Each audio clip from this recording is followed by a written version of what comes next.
हरि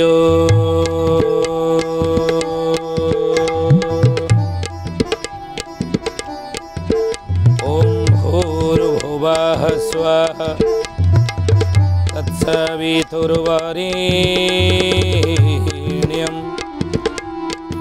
भर्गो देवस्य धीमहि धियो यो नः प्रचोदयात्।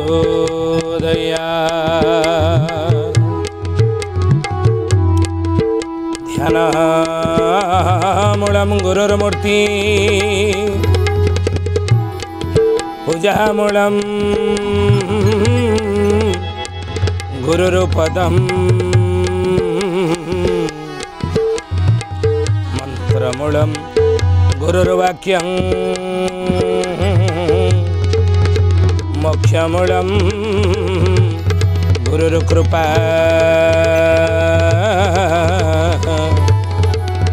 मोक्षमूलं गुरुर्कृपा। बोलिए महापुरुष अच्युतानंद जी की जय।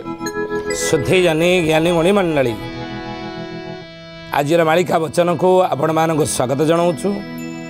आज मालिका वचन रे आम आलोचना करिया जाऊे महापुरुष अच्युतानंद मालिकार नाम है शिवकल्प नवखंड निर्घंट। आउ ये शिवकल्प नवखंड निर्घंटर चतुर्थ निर्घंटर विषय कौन ना अच्युतानंद महापुरुष मालिकार लिखिं रामचंद्र रे कलिजुगे दिने मोर ये शिर को बरडालटी छुईंजीव ना बरडाल छुईले कौन हम ना पृथ्वी रे चहल पड़ीजीव।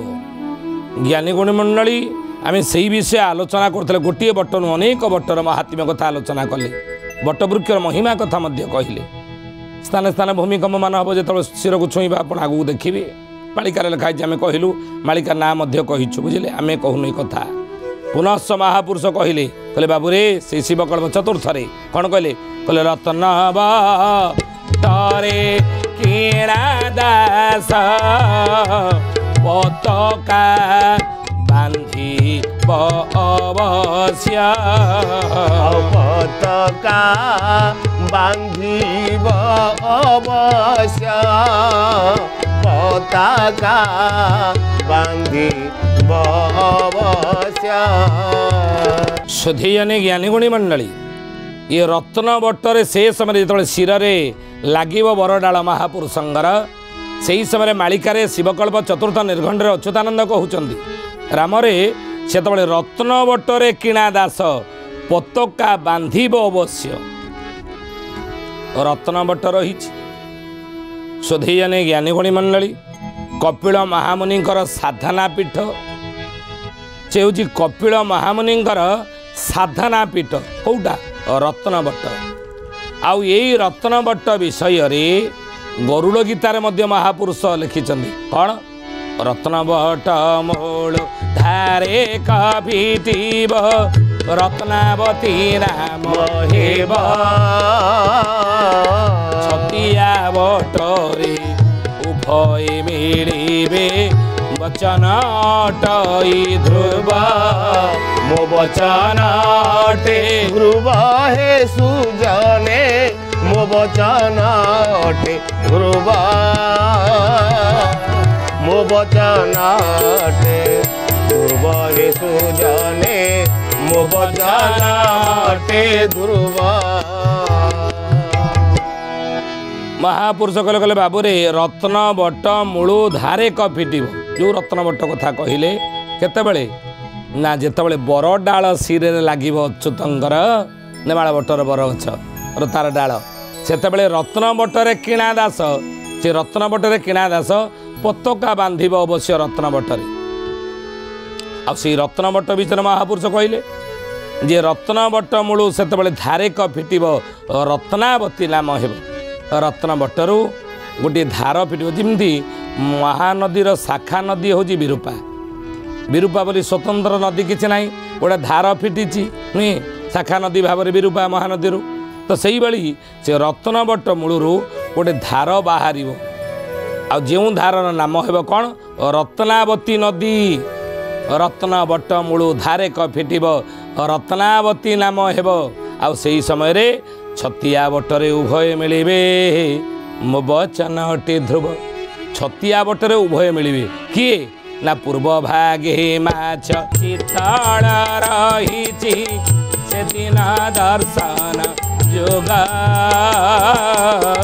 ସାରଳା ମଣ୍ଡଳୀ ଦର୍ଶନ ମାଗିବ ସେଦିନ ଚୂଳ ଭାଙ୍ଗିବ। ସେଦିନ ଚୂଳ ଭାଙ୍ଗିବ ହେ ସୁଜନେ ସେଦିନ ଚୂଳ ଭାଙ୍ଗିବ। ସେଦିନ ଚୂଳ ଭାଙ୍ଗିବ ହେ ସୁଜନେ ସେଦିନ ଚୂଳ ଭାଙ୍ଗିବ। ଜ୍ଞାନୀ ଗୁଣୀ ମଣ୍ଡଳୀ ଶୋଧେଇଯାନି ଚିତ୍ତଳ ମାଛ ଏବଂ ବଉଳା କୁମ୍ଭୀର ଇଏ ଦୁଇଟି ଭେଟାଭେଟି ହେବେ କେଉଁଠି ନା ସାରଳା ମଣ୍ଡଳରେ ଭେଟାଭେଟି ହେବେ ବୋଲି ମାଳିକାରେ ଲେଖା ହେଇଛି। ଆମେ କହୁନୁ ସେ କଥା ନୁହେଁ। ଚିତ୍ତଳ ମାଛର କଣ୍ଟାଲ ବଉଳ ବଉଳା କୁମ୍ଭୀର ହାଡ଼ ବିରଜା ମଣ୍ଡଳେ କବାଟ ହୋଇବ ଆସିଲାଣି ସେଇ ବେଳା। ତେଣୁ ସେଇ ଚିତ୍ତଳ ମାଛ ବଉଳା କୁମ୍ଭୀର ମହାପୁରୁଷ କହୁଛନ୍ତି ଯେ ଯେତେବେଳେ ରତ୍ନବଟ ଅର୍ଥ ସାରଳା ମଣ୍ଡଳରେ ଭେଟ ହେବେ ସେହି ସମୟରେ ରତ୍ନବଟ ମୂଳୁ ଗୋଟେ ଧାର ଫିଟିବ। ଆଉ ଛତିଆ ବଟରେ ପୁଣି ଯାଇ ଉଭୟ ମିଳିବେ ଚିତ୍ତଳ ମାଛ ବଉଳା କୁମ୍ଭୀର ମୋ ବଚନ ଅଟେ ଧ୍ରୁବ। ଜାଣିଛନ୍ତି ଇଏ ରତ୍ନବଟର ମହିମା ମହାତ୍ମ୍ୟ। ଯାଆନ୍ତୁ ଦେଖିବେ ରତ୍ନବଟ ସେଠି ଦେଖିବେ ଜୀବନ୍ତ ଶଙ୍ଖ ଜିତିବା ଶଙ୍ଖ ଗୁଡ଼ିକ ସେ ବରଗଛ ମୂଳୁ ବାହାରି ଆସନ୍ତି ବୁଝିଲେ। ଶଙ୍ଖ ଧ୍ୱନି ହେଲେ ଆଳତି ହେଲେ ପୂଜା ହେଲେ ଯେତେବେଳେ ଘଣ୍ଟି ବାଜିବ ଶଙ୍ଖଧ୍ୱନି ହେବ ଘଣ୍ଟାର ନିନାଦରେ ଯେତେବେଳେ ସେ ରତ୍ନବଟ କମ୍ପି ଉଠିବ ସେହି ସମୟରେ କ'ଣ ହେବ ନା ସେ ଜୀବନ୍ତ ଶଙ୍ଖ ଗୁଡ଼ିକ ସେ ବରଗଛ ମୂଳୁ ବାହାରନ୍ତି। କ'ଣ କରନ୍ତି ବାହାରିକି ନା ଭୋଗରାଗ ଯାହା ଥିବ ତାକୁ ଖାଆନ୍ତି ଜୀବନ୍ତ ଶଙ୍ଖ। ଜାଣିଛନ୍ତି ଏ ରତ୍ନବଟ ମୂଳ ହେଉଛି କପିଳ ମହାମୁନିଙ୍କର ଆଶ୍ରମ ବା ସାଧନା ପୀଠ ଏଇଟା ଆଗରୁ ଥିଲା। କପିଳ ମହାମୁନି ଯେଉଁ କପିଳ ମହାମୁନି ଅଭିଶାପ ଦେଇଥିଲେ 60,000 ସଗର ପୁତ୍ରଙ୍କୁ ଭସ୍ମୀଭୂତ ହୋଇ ପଡ଼ିଥିଲେ ନୁହେଁ। ସେଇ କପିଳ ମହାମୁନି ଭଗୀରଥଙ୍କୁ ଜ୍ଞାନ ଦେଲେ ତୁମେ ସାଧନା ତପସ୍ୟା କରି ସ୍ୱର୍ଗର ମନ୍ଦାକିନୀ ପତିତ ପାବନୀ ଗଙ୍ଗାଙ୍କୁ ଧରାବତରଣ କରିବ।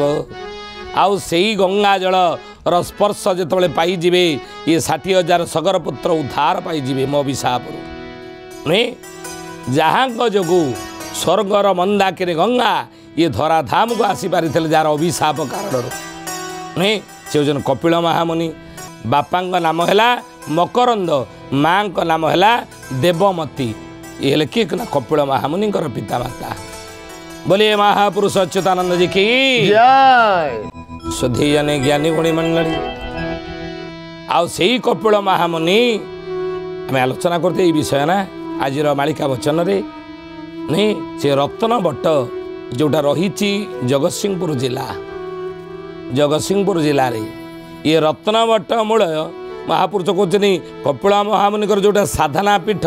ଆପଣ ଦେଖିବେ ସେ ଯେଉଁ ଜୀବନ୍ତ ଶଙ୍ଖ ଗୁଡ଼ିକ ବାହାରନ୍ତି ଏମାନେ କିଏ ନା ଏଠାରେ ବହୁତ ସାଧୁ ସନ୍ଥ ଗୁପ୍ତ ଭାବରେ ଜୀବନ୍ତ ଶଙ୍ଖ ଭାବରେ ଅଛନ୍ତି ବୋଲି ଏ କଥା ଅନେକ ସନ୍ଥ ମହାତ୍ମା ମାନେ ତାଙ୍କର ଗ୍ରନ୍ଥମାନଙ୍କରେ ଲେଖିଦେଇ ଯାଇଛନ୍ତି। ସ୍ୱରଚିତ ଗ୍ରନ୍ଥମାନଙ୍କରେ ଲୋକମୁଖରେ ପ୍ରଚାରିତ ଜନଶ୍ରୁତିରୁ ମଧ୍ୟ ପ୍ରମାଣ ମିଳେ। ଇଏ ସାଧୁସନ୍ଥ ମାନେ ଏଠି ଶଙ୍ଖ ଭାବରେ ଜୀବନ୍ତ ଶଙ୍ଖ ଭାବରେ ଏଠି ଅଛନ୍ତି। କେହି କେହି ସେଇ ସାଧୁସନ୍ଥମାନଙ୍କୁ ଅଘୋରୀ ସମ୍ପ୍ରଦାୟର ମଧ୍ୟ କହନ୍ତି। ଆଉ କେହି କେହି ଇଏ ସାଧୁସନ୍ଥମାନଙ୍କୁ ଯିଏ ଶଙ୍ଖ ଭାବରେ ଅଛନ୍ତି ଜୀବନ ଶଙ୍ଖ ଭାବରେ କେହି ୟାଙ୍କୁ ମଧ୍ୟ ନାଗା ସମ୍ପ୍ରଦାୟର ବୋଲି କହନ୍ତି। ନାଗା ସାଧୁ ସମ୍ପ୍ରଦାୟର ଆମେ କହୁନୁ ମାଳିକାରେ ଲେଖା ହେଇଛି।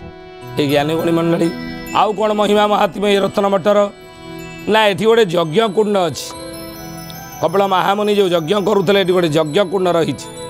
ଆଉ ସେ ଯଜ୍ଞ କୁଣ୍ଡର ଧ୍ୱନି ସ୍ଥାପନା କରିଥିଲେ କପିଳ ମହାମୁନି ବୋଲି ଏ କଥା ପ୍ରବାଦ ରହିଛି। ଯେତେ ବର୍ଷା ଝଡ଼ି ତୋଫାନ ହେଲେ ମଧ୍ୟ ପରୀକ୍ଷା କରି ଯାଆନ୍ତୁ ଦେଖିବି। ଆପଣ ସେ ଅଞ୍ଚଳବାସୀକି ପଚାରୁନାହାନ୍ତି ବର୍ଷା ହେଉଥାଉ ଝଡ଼ ହେଉଥାଉ ତୋଫାନ ହେଉଥାଉ ଯେତେ ଯାହା ହେଲେ ମଧ୍ୟ ଧୂନି ଅଗ୍ନି କେବେ ଆଜି ପର୍ଯ୍ୟନ୍ତ ଲିଭି ନାହିଁ। ଇଏ ହେଉଛି ଅଲୌକିକତା। ବୁଝିଲେ ମାଳିକା ବର୍ଣ୍ଣିତ ଏ କ୍ଷେତ୍ର ସେ ଧୂନିର ଅଗ୍ନି କେବେ ଆଜି ପର୍ଯ୍ୟନ୍ତ ଲିଭି ନାହିଁ। ରତ୍ନବଟ ନିକଟରେ ଯେଉଁ ହୋମ କୁଣ୍ଡଟି ରହିଛି ବା ଯଜ୍ଞ କୁଣ୍ଡରେ ରହିଛି କପିଳ ମହାମୁନି ଯେଉଁଠି ଯଜ୍ଞ କରିଥିଲେ। ଆଉ କହନ୍ତି ନା ଏ ଯଜ୍ଞ ଧ୍ୱନି ଯେବେ ନିର୍ବାପିତ ଭବିଷ୍ୟତରେ ହେବ, ଭବିଷ୍ୟତରେ ଯେବେ ନିର୍ବାପିତ ହେବ ତେବେ ଶଙ୍ଖ ରୂପରେ ଥିବା ସାଧୁ ସନ୍ଥମାନେ ନିଜ ସ୍ୱ ଶରୀର ଧାରଣ କରିବେ ବୋଲି ମାଳିକାରେ ବର୍ଣ୍ଣନା ହେଇଛି। ଆମେ କହୁନୁ ମାଳିକାରେ ବର୍ଣ୍ଣନା ହେଇଛି। ତେଣୁ ମହାପୁରୁଷ ସେଇଥିପାଇଁ କହିଲେ ଇଏ ରତ୍ନବଟର ମାହାତ୍ମ୍ୟ ଉପରେ ବ୍ରଜରାସରେ ଅଚ୍ୟୁତ କହିଲେ ରତ୍ନବଟରେ ନିଆଁ ଲାଗିଯାଇ ମଣିବଟ କେବେ ଯିବ ଉଭେଇ, ମଣିବଟ କେବେ ଯିବ ଉଭେଇ, ମଣିବଟ କେବେ ଯିବ ଉଭେଇ। ବ୍ରଜରାସରେ ଅଚ୍ୟୁତାନନ୍ଦ ମହାପୁରୁଷ ଲେଖିଲେ ହେ ଜ୍ଞାନୀ ଗୁଣୀ ମଣ୍ଡଳୀ ବୋଲେ ଏଇ ରତ୍ନବଟରେ ଦିନେ ନିଆଁ ଲାଗିଯାଇ ମଣିବଟ କେଣେ ଯିବ ଉଭାଇ। ବୁଝିଲେ ଏହାକୁ ଭବିଷ୍ୟତ କଥା କହିଛନ୍ତି। ତେଣୁ ସେଇ ରତ୍ନବଟ ଏଠି ରହିଛି କେଉଁଠି ନା ଜଗତସିଂହପୁର ଜିଲ୍ଲା ମାଳିକା ବର୍ଣ୍ଣିତ ସେ ବଟ। ଏବଂ ସେଇ ରତ୍ନବଟରେ କିଣା ଦାସ ପତାକା ଦିନେ ବାନ୍ଧିବ। ଯେତେବେଳେ ପତାକା ବାନ୍ଧିବ କ'ଣ ଆପଣ ହେ ଜ୍ଞାନୀ ଗୁଣୀ ମଣ୍ଡଳୀ ପ୍ରମାଣ ପାଇବେ ନା ମହାପୁରୁଷ ଲେଖିଲେ ସ୍ଥାନେ ସ୍ଥାନେ ଭୂମିକମ୍ପ ସବୁ ପ୍ରବଳ ମାତ୍ରା ହେବ। ପୁନଃ ହାଡ଼ିଦାସ 34 ଲେଖିଲେ କହିଲେ ପରମହଂସ ପାରାଦୀପ ଯାଏ ପରୀକ୍ଷାର କ୍ଷେତ୍ର ଶୁଣରେ ପୋହେ, ପରୀକ୍ଷାର କ୍ଷେତ୍ର ଶୁଣରେ ପୋଏ, ପରୀକ୍ଷାର କ୍ଷେତ୍ର ଶୁଣରେ ପୋଏ।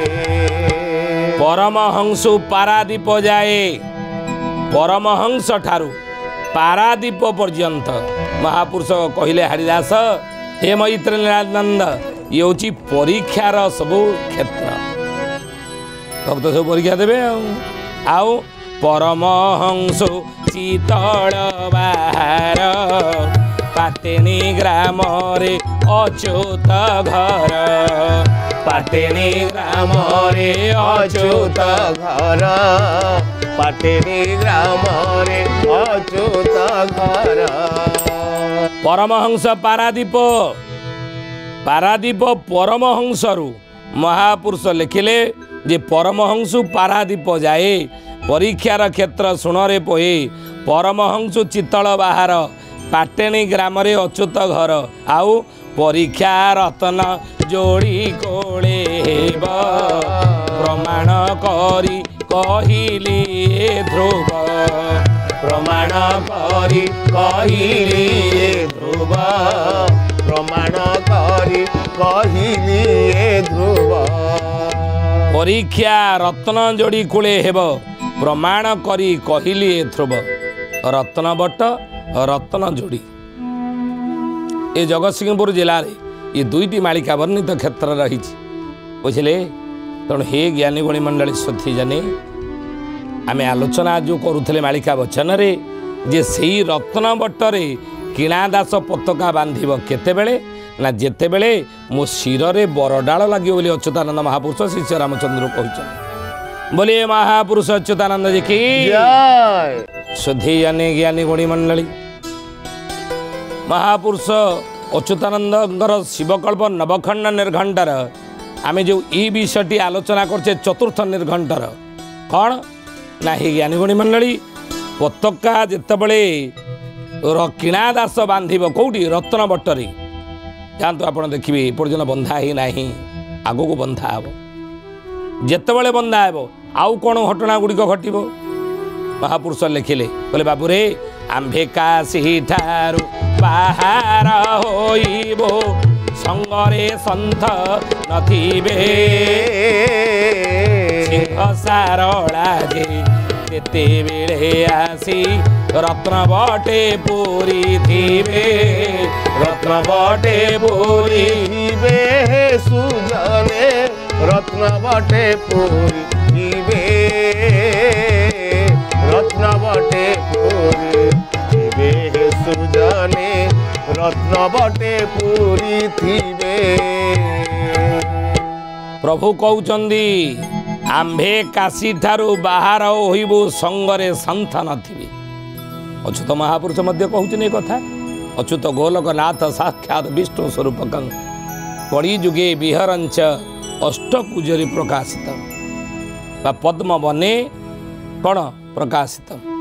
तेणु से अच्युतानंद कहउचन रामरे से काशी ठारू जो बाहर आम सांगरे संत नथिबे सिंह सारला जे तेते बेले आसी रत्न बटे पूरी थी से सिंह सारला कौन करी रत्न बटे आसी पहुँचे। ये कथा महापुरुष शिव कल्प लिखिं से दिन विरजा आस्थान छाड़े भीम सिंह नाद हेब बहुड़लो भीम सिंह नाद हेब गर्भस्थित शिशु भूमि रे पड़ब भुवनेश्वर पूजिब जय जगन्नाथ जय जगन्नाथ जय जगन्नाथ जय जगन्नाथ। कहीं तीन रड़ी मिठाई मारिबे सारला छाड़िबे गाधी बहुड़लो सारला छाड़िबे गाधी सिंह दरबारे अर्ण लूट पाट लगिथिब भक्त आदि जय जगन्नाथ जय जगन्नाथ जय जगन्नाथ जय जगन्नाथ।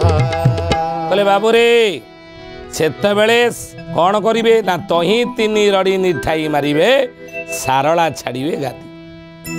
प्रथमे बिरजा गादी छाड़िबे बुझिले तापर सारला गादी छाड़िबे बोली मालिकार लेखा है। कौटी सारला गादी छाड़ी आसी भेट हे रत्न बट्टे माँ सारला आसी रत्न बट्टे पहुँचे आउ गंगा जमुना जे बाहर होइबे मेला आगमन देखी बहुड़लो लीला आगमन देखी रत्न बट्ट उछोड़ी पड़ब सारला थिबे ता देखी जय जगन्नाथ जय जगन्नाथ जय जगन्नाथ जय जगन्नाथ।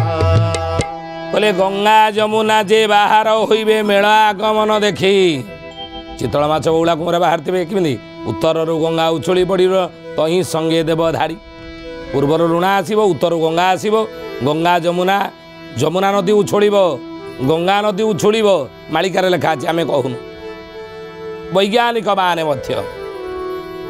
आज स्वीकार कले कथा को जो कथा को महापुरुष 600 वर्ष तले कलिजुगर भविष्यवाणी आकार कही जे जल प्रलय संभावना जल प्रलय निकट भविष्य रह से कथा को वैज्ञानिक माने आज स्वीकार कले। हाँ निकट भविष्य नदी नाल गुड़िक उछोड़ समुद्र उछोड़ जल प्रलय संभावना को एड़ाई दि जाए न पार वैज्ञानिक मैंने कहले नहीं विभिन्न न्यूज चैनल आपण शुणुना कि तेणु हे ज्ञानी गुणी मंडली गंगा जमुना जे बाहर होइबे मेला आगमन देखी से ही रत्न बट्ट उछोड़ी पड़ब सारला थिबे ता देखी रत्न बट्ट मूल पर्यंत गंगा नदीर पानी जीव जमुना नदीर पानी जीव समुद्र पानी जीव बोली मालिकारे महापुरुष लिखिले आमे कहूने कथा आउ कौन कहले ना से ही समय रे जशोवंत दास सेठारे प्रवेश हेबे बहुड़लो सेठारे प्रवेश हेबे कहीं 13 दिन विनतानंदन बट पाशरे मिलिबे जय जगन्नाथ जय जगन्नाथ जय जगन्नाथ जय जगन्नाथ।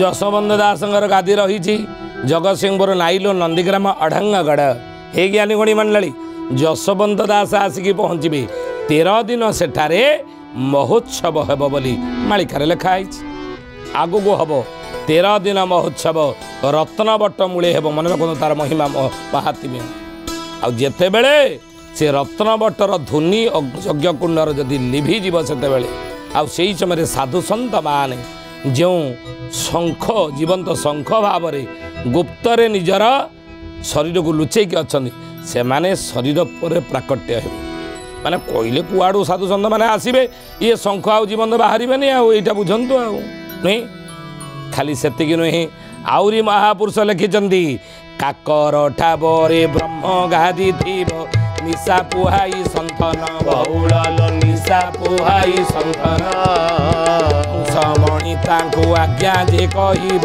जीवे रत्न भट्ट स्थान जय जगन्नाथ जय जगन्नाथ जय जगन्नाथ जय जगन्नाथ। सही रत्न भट्ट मूलक आउ किए से मेला महोत्सव रे पहुँचे ना काकर ठाबरे ब्रह्म ज्ञाति थिब निशा पुहाई संधन हंसमणि तांको आज्ञा जे करिब जीवे रत्न भट्ट स्थान एमाने सब जीवी आउ किए ना सिद्धेश्वरी पारेश्वरी बाहरिबे गंगा देवी संगरे बहुल गंगा देवी संगरे देवधार जे बरुणाई जीवे कुला शुणी संगरे जय जगन्नाथ जय जगन्नाथ जय जगन्नाथ जय जगन्नाथ।